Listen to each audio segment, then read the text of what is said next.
شروع اللہ کے نام سے جو بڑا مہربان نہایت رحم والا ہے۔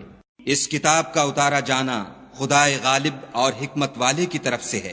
اے پیغمبر صلی اللہ علیہ وآلہ وسلم، ہم نے یہ کتاب تمہاری طرف سچائی کے ساتھ نازل کی ہے، تو خدا کی عبادت کرو، یعنی اس کی عبادت کو شرک سے خالص کر کے۔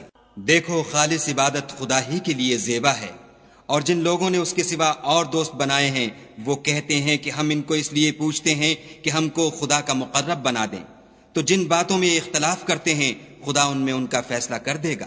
بے شک خدا اس شخص کو جو جھوٹا ناشکرا ہے ہدایت نہیں دیتا۔ اگر خدا کسی کو اپنا بیٹا بنانا چاہتا تو اپنی مخلوق میں سے جس کو چاہتا انتخاب کر لیتا۔ وہ پاک ہے، وہی تو خدا یکتا اور غالب ہے۔ اسی نے آسمانوں اور زمین کو تدبیر کے ساتھ پیدا کیا ہے، اور وہی رات کو دن پر لپیٹتا اور دن کو رات پر لپیٹتا ہے، اور اسی نے سورج اور چاند کو بس میں کر رکھا ہے، سب ایک وقت مقرر تک چلتے رہیں گے۔ دیکھو، وہی غالب اور بخشنے والا ہے۔ اسی نے تم کو ایک شخص سے پیدا کیا، پھر اس سے اس کا جوڑا بنایا، اور اسی نے تمہارے لیے 4 پایوں میں سے 8 جوڑے بنائے۔ وہی تم کو تمہاری ماؤں کے پیٹ میں پہلے ایک طرح پھر دوسری طرح 3 اندھیروں میں بناتا ہے۔ یہی خدا تمہارا پروردگار ہے، اسی کی بادشاہی ہے، اس کے سوا کوئی معبود نہیں۔ پھر تم کہاں پھرے جاتے ہو؟ اگر ناشکری کرو گے تو خدا تم سے بے پرواہ ہے، اور وہ اپنے بندوں کے لیے ناشکری پسند نہیں کرتا، اور اگر شکر کرو گے تو وہ اس کو تمہارے لیے پسند کرے گا، اور کوئی اٹھانے والا دوسرے کا بوجھ نہیں اٹھائے گا۔ پھر تم کو اپنے پروردگار کی طرف لوٹنا ہے، پھر جو کچھ تم کرتے رہے وہ تم کو بتائے گا، وہ تو دلوں کی پوشیدہ باتوں تک سے آگاہ ہے۔ اور جب انسان کو تکلیف پہنچتی ہے تو اپنے پروردگار کو پکارتا اور اس کی طرف دل سے رجوع کرتا ہے۔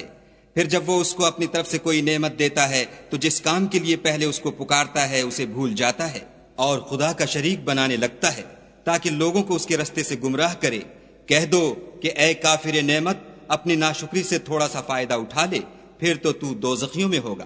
بھلا مشرک اچھا ہے یا وہ جو رات کے وقتوں میں زمین پر پیشانی رکھ کر اور کھڑے ہو کر عبادت کرتا اور آخرت سے ڈرتا اور اپنے پروردگار کی رحمت کی امید رکھتا ہے؟ کہو بھلا جو لوگ علم رکھتے ہیں اور جو نہیں رکھتے دونوں برابر ہو سکتے ہیں؟ اور نصیحت تو وہی پکڑتے ہیں جو عقل مند ہیں۔ کہہ دو کہ اے میرے بندو جو ایمان لائے ہو، اپنے پروردگار سے ڈرو۔ جنہوں نے اس دنیا میں نیکی کی ان کے لیے بھلائی ہے، اور خدا کی زمین کشادہ ہے۔ جو صبر کرنے والے ہیں ان کو بے شمار ثواب ملے گا۔ کہہ دو کہ مجھ سے ارشاد ہوا ہے کہ خدا کی عبادت کو خالص کر کے اس کی بندگی کروں، اور یہ بھی ارشاد ہوا ہے کہ میں سب سے اول مسلمان بنوں۔ کہہ دو کہ اگر میں اپنے پروردگار کا حکم نہ مانوں تو مجھے بڑے دن کے عذاب سے ڈر لگتا ہے۔ کہہ دو کہ میں اپنے دین کو شرک سے خالص کر کے اس کی عبادت کرتا ہوں، تو تم اس کے سوا جس کی چاہو پرستش کرو۔ کہہ دو کہ نقصان اٹھانے والے وہی لوگ ہیں جنہوں نے قیامت کے دن اپنے آپ کو اور اپنے گھر والوں کو نقصان میں ڈالا۔ دیکھو، یہی صریح نقصان ہے۔ ان کے اوپر تو آگ کے سائبان ہوں گے اور نیچے اس کے فرش ہوں گے۔ یہ وہ عذاب ہے جس سے خدا اپنے بندوں کو ڈراتا ہے۔ تو اے میرے بندو، مجھ سے ڈرتے رہو، اور جنہوں نے اس سے اجتناب کیا کہ بتوں کو پوجیں اور خدا کی طرف رجوع کیا ان کے لیے بشارت ہے۔ تو میرے بندوں کو بشارت سنا دو۔ جو بات کو سنتے اور اچھی باتوں کی پیروی کرتے ہیں یہی وہ لوگ ہیں جن کو خدا نے ہدایت دی، اور یہی عقل والے ہیں۔ بھلا جس شخص پر عذاب کا حکم صادر ہو چکا تو کیا تم ایسے دوزخی کو مخلصی دے سکو گے؟ لیکن جو لوگ اپنے پروردگار سے ڈرتے ہیں ان کے لیے اونچے اونچے محل ہیں جن کے اوپر بالا خانے بنے ہوئے ہیں، اور ان کے نیچے نہریں بہہ رہی ہیں۔ یہ خدا کا وعدہ ہے، خدا وعدے کے خلاف نہیں کرتا۔ کیا تم نے نہیں دیکھا کہ خدا آسمان سے پانی نازل کرتا، پھر اس کو زمین میں چشمے بنا کر جاری کرتا، پھر اس سے کھیتی اگاتا ہے جس کے طرح طرح کے رنگ ہوتے ہیں، پھر وہ خشک ہو جاتی ہے تو تم اس کو دیکھتے ہو کہ زرد ہو گئی ہے، پھر اسے چورا چورا کر دیتا ہے۔ بے شک اس میں عقل والوں کے لیے نصیحت ہے۔ بھلا جس شخص کا سینہ خدا نے اسلام کے لیے کھول دیا ہو اور وہ اپنے پروردگار کی طرف سے روشنی پر ہو تو کیا وہ سخت دل کافر کی طرح ہو سکتا ہے؟ بس ان پر افسوس ہے جن کے دل خدا کی یاد سے سخت ہو رہے ہیں، اور یہی لوگ صریح گمراہی میں ہیں۔ خدا نے نہایت اچھی باتیں نازل فرمائی ہیں، یعنی کتاب جس کی آیتیں باہم ملتی جلتی ہیں اور دہرائی جاتی ہیں۔ جو لوگ اپنے پروردگار سے ڈرتے ہیں ان کے بدن کے اس سے رونگٹے کھڑے ہو جاتے ہیں، پھر ان کے بدن اور دل نرم ہو کر خدا کی یاد کی طرف متوجہ ہو جاتے ہیں۔ یہی خدا کی ہدایت ہے، وہ اس سے جس کو چاہتا ہے ہدایت دیتا ہے، اور جس کو خدا گمراہ کرے اس کو کوئی ہدایت دینے والا نہیں۔ بھلا جو شخص قیامت کے دن اپنے منہ سے برے عذاب کو روکتا ہو کیا وہ ویسا ہو سکتا ہے جو چین میں ہو؟ اور ظالموں سے کہا جائے گا کہ جو کچھ تم کرتے رہے تھے اس کے مزے چکھو۔ جو لوگ ان سے پہلے تھے انہوں نے بھی تکذیب کی تھی، تو ان پر عذاب ایسی جگہ سے آ گیا کہ ان کو خبر ہی نہ تھی۔ پھر ان کو خدا نے دنیا کی زندگی میں رسوائی کا مزہ چکھا دیا، اور آخرت کا عذاب تو بہت بڑا ہے، کاش یہ سمجھ رکھتے۔ اور ہم نے لوگوں کے سمجھانے کے لیے اس قرآن میں ہر طرح کی مثالیں بیان کی ہیں تاکہ وہ نصیحت پکڑیں۔ یہ قرآن عربی ہے جس میں کوئی عیب اور اختلاف نہیں تاکہ وہ ڈر مانیں۔ خدا ایک مثال بیان کرتا ہے کہ ایک شخص ہے جس میں کئی آدمی شریک ہیں، مختلف المزاج اور بدخو، اور ایک آدمی خاص ایک شخص کا غلام ہے، بھلا دونوں کی حالت برابر ہے؟ نہیں، الحمدللہ، بلکہ یہ اکثر لوگ نہیں جانتے۔ اے پیغمبر صلی اللہ علیہ وآلہ وسلم، تم بھی مر جاؤ گے اور یہ بھی مر جائیں گے، پھر تم سب قیامت کے دن اپنے پروردگار کے سامنے جھگڑو گے اور جھگڑا فیصل کر دیا جائے گا۔ تو اس سے بڑھ کر ظالم کون جو خدا پر جھوٹ بولے اور سچی بات جب اس کے پاس پہنچ جائے تو اسے جھٹلائے؟ کیا جہنم میں کافروں کا ٹھکانہ نہیں ہے؟ اور جو شخص سچی بات لے کر آیا اور جس نے اس کی تصدیق کی، وہی لوگ متقی ہیں۔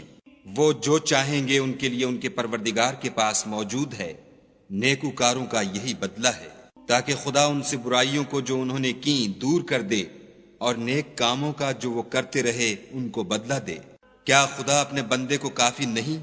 اور یہ تم کو ان لوگوں سے جو اس کے سوا ہیں یعنی غیر خدا سے ڈراتے ہیں، اور جس کو خدا گمراہ کرے اسے کوئی ہدایت دینے والا نہیں، اور جس کو خدا ہدایت دے اس کو کوئی گمراہ کرنے والا نہیں۔ کیا خدا غالب اور بدلہ لینے والا نہیں ہے؟ اور اگر تم ان سے پوچھو کہ آسمانوں اور زمین کو کس نے پیدا کیا، تو کہہ دیں گے کہ خدا نے۔ کہو کہ بھلا دیکھو تو جن کو تم خدا کے سوا پکارتے ہو، اگر خدا مجھ کو کوئی تکلیف پہنچانی چاہے تو کیا وہ اس تکلیف کو دور کر سکتے ہیں؟ یا اگر مجھ پر مہربانی کرنا چاہے تو وہ اس کی مہربانی کو روک سکتے ہیں؟ کہہ دو کہ مجھے خدا ہی کافی ہے، بھروسہ رکھنے والے اسی پر بھروسہ رکھتے ہیں۔ کہہ دو کہ اے قوم، تم اپنی جگہ عمل کیے جاؤ، میں اپنی جگہ عمل کیے جاتا ہوں، ان قریب تم کو معلوم ہو جائے گا کہ کس پر عذاب آتا ہے جو اسے رسوا کرے گا، اور کس پر ہمیشہ کا عذاب نازل ہوتا ہے۔ ہم نے تم پر کتاب لوگوں کی ہدایت کے لیے سچائی کے ساتھ نازل کی ہے، تو جو شخص ہدایت پاتا ہے تو اپنے بھلے کے لیے، اور جو گمراہ ہوتا ہے تو گمراہی سے اپنا ہی نقصان کرتا ہے۔ اور اے پیغمبر صلی اللہ علیہ وآلہ وسلم، تم ان کے ذمہ دار نہیں ہو۔ خدا لوگوں کے مرنے کے وقت ان کی روحیں قبض کر لیتا ہے، اور جو مرے نہیں ان کی روحیں سوتے میں قبض کر لیتا ہے، پھر جن پر موت کا حکم کر چکتا ہے ان کو روک رکھتا ہے، اور باقی روحوں کو ایک وقت مقرر تک کے لیے چھوڑ دیتا ہے۔ جو لوگ فکر کرتے ہیں ان کے لیے اس میں نشانیاں ہیں۔ کیا انہوں نے خدا کے سوا اور سفارشی بنا لیے ہیں؟ کہو کہ خواہ وہ کسی چیز کا بھی اختیار نہ رکھتے ہوں اور نہ کچھ سمجھتے ہی ہوں۔ کہہ دو کہ سفارش تو سب خدا ہی کے اختیار میں ہے، اسی کے لیے آسمانوں اور زمین کی بادشاہت ہے، پھر تم اسی کی طرف لوٹ کر جاؤ گے۔ اور جب تنہا خدا کا ذکر کیا جاتا ہے تو جو لوگ آخرت پر ایمان نہیں رکھتے ان کے دل منقبض ہو جاتے ہیں، اور جب اس کے سوا اوروں کا ذکر کیا جاتا ہے تو خوش ہو جاتے ہیں۔ کہو کہ اے خدا، اے آسمانوں اور زمین کے پیدا کرنے والے اور پوشیدہ اور ظاہر کے جاننے والے، تو ہی اپنے بندوں میں ان باتوں کا جن میں وہ اختلاف کرتے رہے ہیں فیصلہ کرے گا۔ اور اگر ظالموں کے پاس وہ سب مال و متاع ہو جو زمین میں ہے، اور اس کے ساتھ اسی قدر اور ہو، تو قیامت کے روز برے عذاب سے مخلصی پانے کے بدلے میں دے دیں، اور ان پر خدا کی طرف سے وہ امر ظاہر ہو جائے گا جس کا ان کو خیال بھی نہ تھا، اور ان کے اعمال کی برائیاں ان پر ظاہر ہو جائیں گی، اور جس عذاب کی وہ ہنسی اڑاتے تھے وہ ان کو آ گھیرے گا۔ جب انسان کو تکلیف پہنچتی ہے تو ہمیں پکارنے لگتا ہے، پھر جب ہم اس کو اپنی طرف سے نعمت بخشتے ہیں تو کہتا ہے کہ یہ تو مجھے میرے علم و دانش کے سبب ملی ہے۔ نہیں، بلکہ وہ آزمائش ہے، مگر ان میں سے اکثر نہیں جانتے۔ جو لوگ ان میں سے پہلے تھے وہ بھی یہی کہا کرتے تھے، تو جو کچھ وہ کیا کرتے تھے ان کے کچھ کام بھی نہ آیا، ان پر ان کے اعمال کے وبال پڑ گئے، اور جو لوگ ان میں سے ظلم کرتے رہے ہیں ان پر ان کے عملوں کے وبال ان قریب پڑیں گے، اور وہ خدا کو عاجز نہیں کر سکتے۔ کیا ان کو معلوم نہیں کہ خدا ہی جس کے لیے چاہتا ہے رزق کو فراخ کر دیتا ہے اور جس کے لیے چاہتا ہے تنگ کر دیتا ہے؟ جو لوگ ایمان لاتے ہیں ان کے لیے اس میں بہت سی نشانیاں ہیں۔ اے پیغمبر صلی اللہ علیہ وآلہ وسلم، میری طرف سے لوگوں کو کہہ دو کہ اے میرے بندو، جنہوں نے اپنی جانوں پر زیادتی کی ہے، خدا کی رحمت سے نا امید نہ ہونا، خدا تو سب گناہوں کو بخش دیتا ہے اور وہ تو بخشنے والا مہربان ہے۔ اور اس سے پہلے کہ تم پر عذاب واقع ہو، اپنے پروردگار کی طرف رجوع کرو اور اس کے فرما بردار ہو جاؤ، پھر تم کو مدد نہیں ملے گی۔ اور اس سے پہلے کہ تم پر ناگہاں عذاب آ جائے اور تم کو خبر بھی نہ ہو، اس نہایت اچھی کتاب کی جو تمہارے پروردگار کی طرف سے تم پر نازل ہوئی ہے پیروی کرو، کہ مبادا اس وقت کوئی متنفس کہنے لگے کہ ہائے ہائے، اس تفسیر پر افسوس ہے جو میں نے خدا کے حق میں کی اور میں تو ہنسی ہی کرتا رہا، یا یہ کہنے لگے کہ اگر خدا مجھ کو ہدایت دیتا تو میں بھی پرہیزگاروں میں ہوتا، یا جب عذاب دیکھ لے تو کہنے لگے کہ اگر مجھے پھر ایک دفعہ دنیا میں جانا ہو تو میں نیکوکاروں میں ہو جاؤں۔ خدا فرمائے گا، کیوں نہیں، میری آیتیں تیرے پاس پہنچ گئی ہیں، مگر تو نے ان کو جھٹلایا اور شیخی میں آ گیا اور تو کافر بن گیا۔ اور جن لوگوں نے خدا پر جھوٹ بولا، تم قیامت کے دن دیکھو گے کہ ان کے منہ کالے ہو رہے ہوں گے۔ کیا غرور کرنے والوں کا ٹھکانہ دوزخ میں نہیں ہے؟ اور جو پرہیزگار ہیں ان کی سعادت اور کامیابی کے سبب خدا ان کو نجات دے گا، نہ تو ان کو کوئی سختی پہنچے گی اور نہ غمناک ہوں گے۔ خدا ہی ہر چیز کا پیدا کرنے والا ہے اور وہی ہر چیز کا نگراں ہے۔ اسی کے پاس آسمانوں اور زمین کی کنجیاں ہیں، اور جنہوں نے خدا کی آیتوں سے کفر کیا وہی نقصان اٹھانے والے ہیں۔ کہہ دو کہ اے نادانو، تم مجھ سے یہ کہتے ہو کہ میں غیر خدا کی پرستش کرنے لگوں، اور اے محمد صلی اللہ علیہ وآلہ وسلم، تمہاری طرف اور ان پیغمبروں کی طرف جو تم سے پہلے ہو چکے ہیں یہی وحی بھیجی گئی ہے کہ اگر تم نے شرک کیا تو تمہارے عمل برباد ہو جائیں گے اور تم زیاں کاروں میں ہو جاؤ گے، بلکہ خدا ہی کی عبادت کرو اور شکر گزاروں میں ہو۔ اور انہوں نے خدا کی قدر شناسی جیسی کرنی چاہیے تھی، نہیں کی، اور قیامت کے دن تمام زمین اس کی مٹھی میں ہوگی اور آسمان اس کے داہنے ہاتھ میں لپٹے ہوں گے، اور وہ ان لوگوں کے شرک سے پاک اور عالی شان ہے۔ اور جب سور پھونکا جائے گا تو جو لوگ آسمان میں ہیں اور جو زمین میں ہیں سب بے ہوش ہو کر گر پڑیں گے، مگر وہ جس کو خدا چاہے۔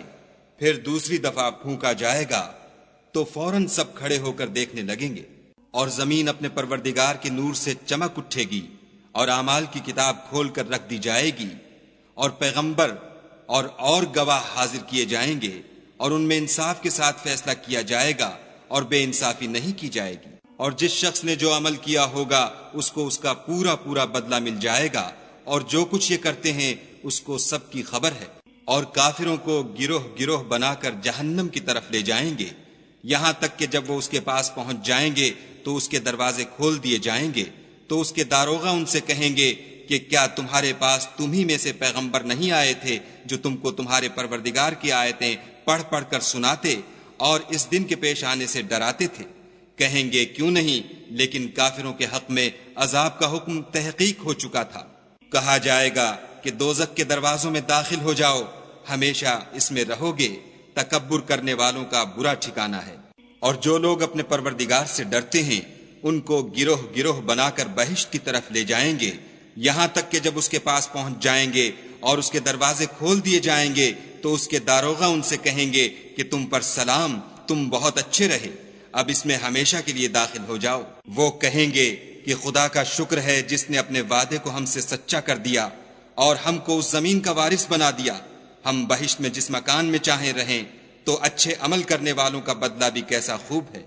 تم فرشتوں کو دیکھو گے کہ عرش کے گرد گھیرا باندھے ہوئے ہیں اور اپنے پروردگار کی تعریف کے ساتھ تسبیح کر رہے ہیں، اور ان میں انصاف کے ساتھ فیصلہ کیا جائے گا اور کہا جائے گا کہ ہر طرح کی تعریف خدا ہی کو سزاوار ہے جو سارے جہان کا مالک ہے۔